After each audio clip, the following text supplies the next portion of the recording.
was a freshman in high school, I had just transferred to a new, huge, sort of impersonal high school where I didn't know anyone.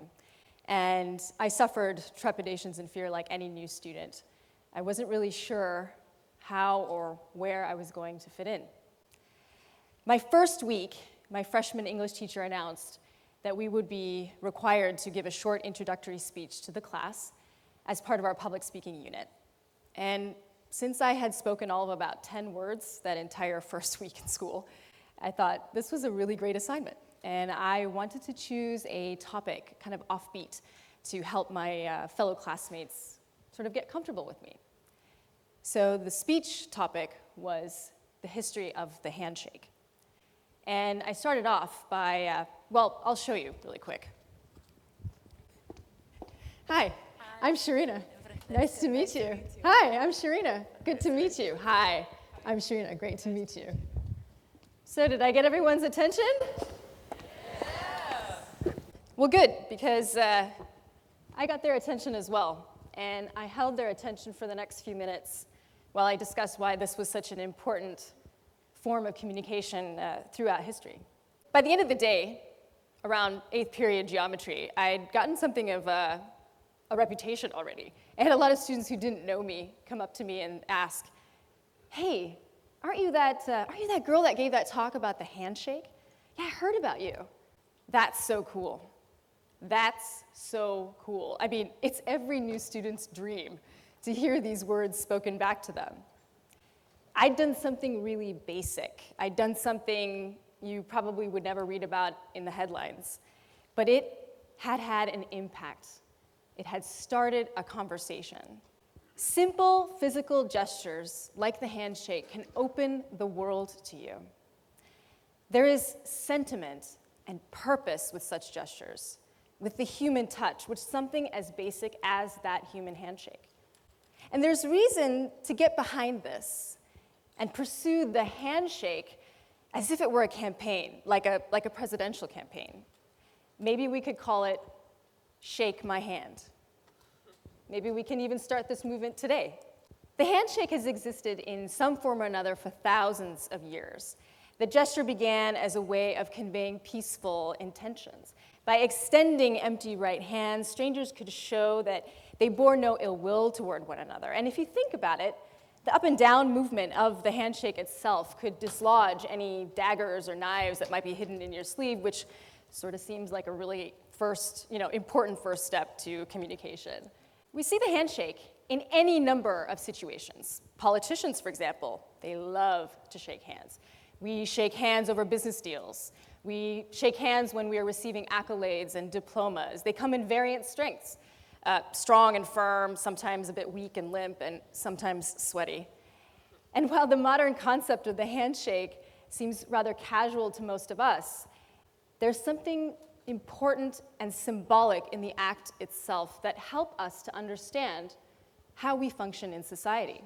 The historian Walter Burkett explains, an agreement can be expressed quickly and clearly with words, but it's made effective by a ritual gesture, open, weaponless hands stretched out, grasping each other in a mutual handshake.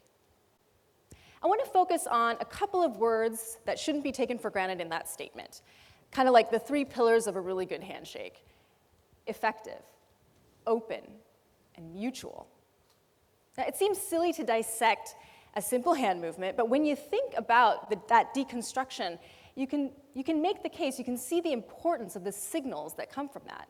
They're meant to connect us. And yet, in this world right now, we seem sometimes utterly disconnected, unable to rally and solve problems. So what is it that prevents us from taking that small step and just reaching out towards someone else and starting that first conversation? Well, in case you hadn't noticed, we're in something of a polarizing time in history. Our planet is connected in all kinds of ways, but we are also less open, sometimes less effective, and we have less mutual appreciation for one another than ever before.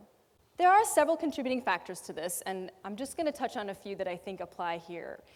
We have technology at our disposal, but we are often not so personally connected. We engage in polarizing behavior out of complacency and pigeonholing. And we end up fearful of the unknown and stressed to find effective solutions to the challenges that we face. So let's talk about digital connectivity without personal connectivity.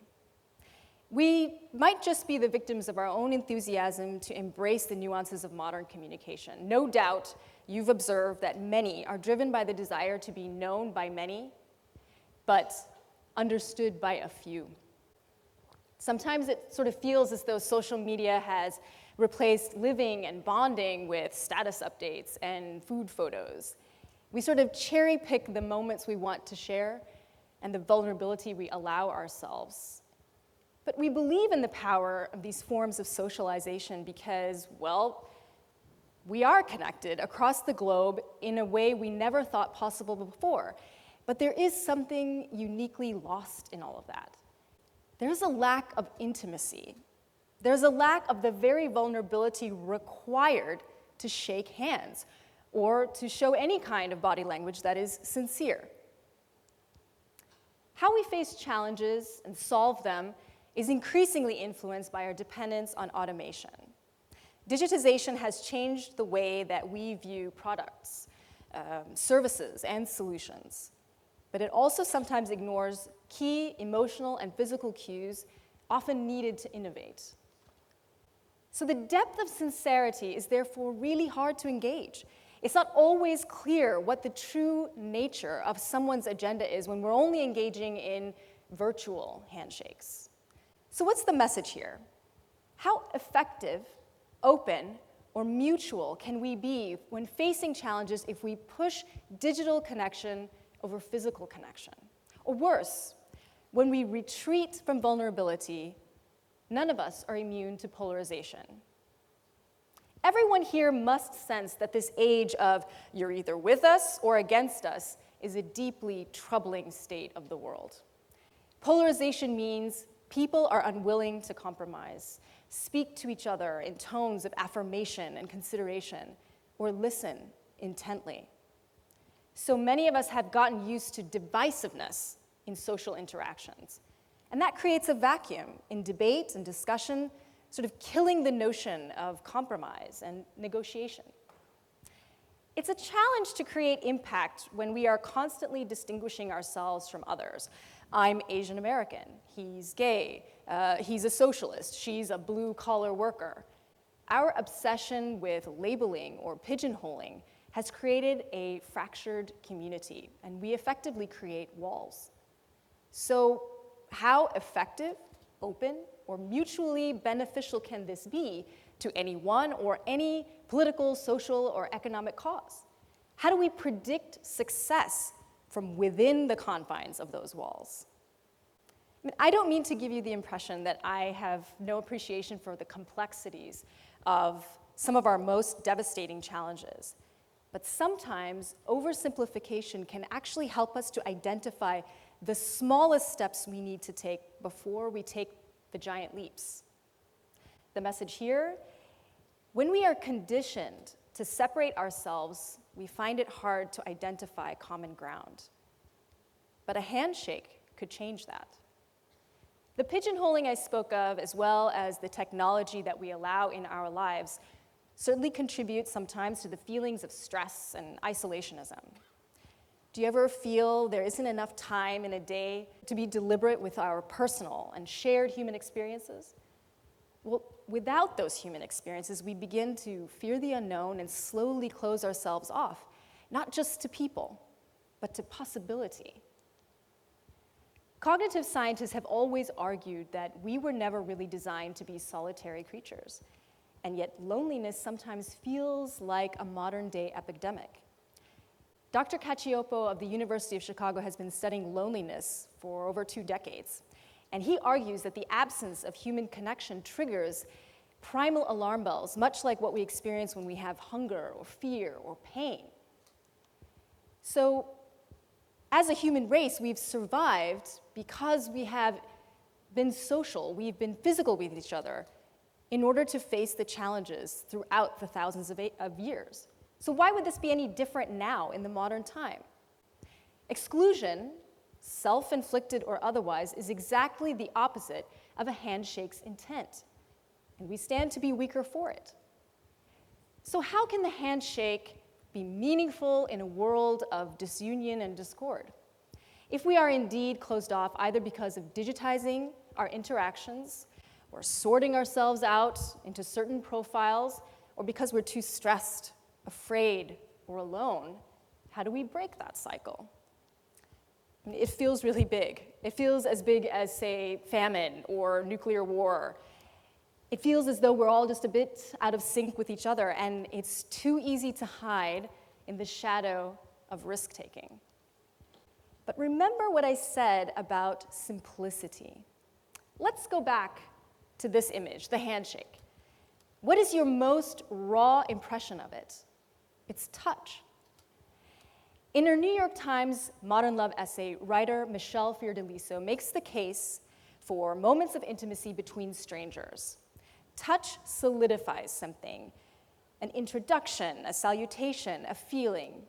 Empathy is what she writes. Touch can also be useful in suppressing pain and can help us to synchronize, which is crucial for social development. I'm not telling you anything you don't already know. Human touch is a tool for comfort and empathy. Well, that's just common sense. But maybe it's not common practice. It contributes to our longevity, much like healthy food or exercise. We underestimate the value of touch. I mean, it's not, a hug isn't just a hug. It actually helps to release the hormones that we need to feel good. It also conveys inclusion. There is strength in numbers, and inclusion offers us a chance to collectively plan and to work together. In 1986, I and many of my second grade classmates participated in a publicity campaign called Hands Across America. Maybe some people here remember it. This campaign raised money and awareness to fight famine in Africa and homelessness in the United States. Approximately 6.5 million people held hands in a human chain for 15 minutes along a path across the contiguous United States. I mean, talk about strength in numbers to bring awareness to an issue. When's the last time you saw 6 people holding hands at the same time?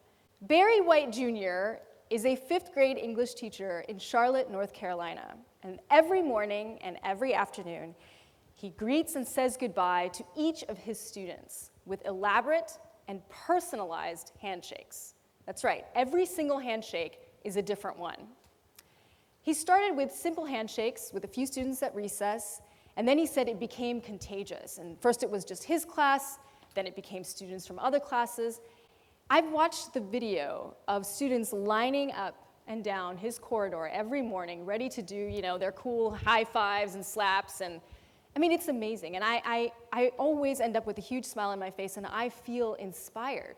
He's pumped up, his students are pumped up, and his colleagues agree that high academic achievement every day requires an investment in that meaningful relationship between a teacher and their student.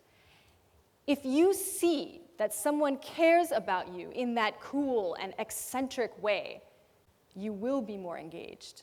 You will succeed. Now, I realize we've been witness to many important handshakes throughout time that haven't always translated into success or change, and sometimes they've just failed even to unite us.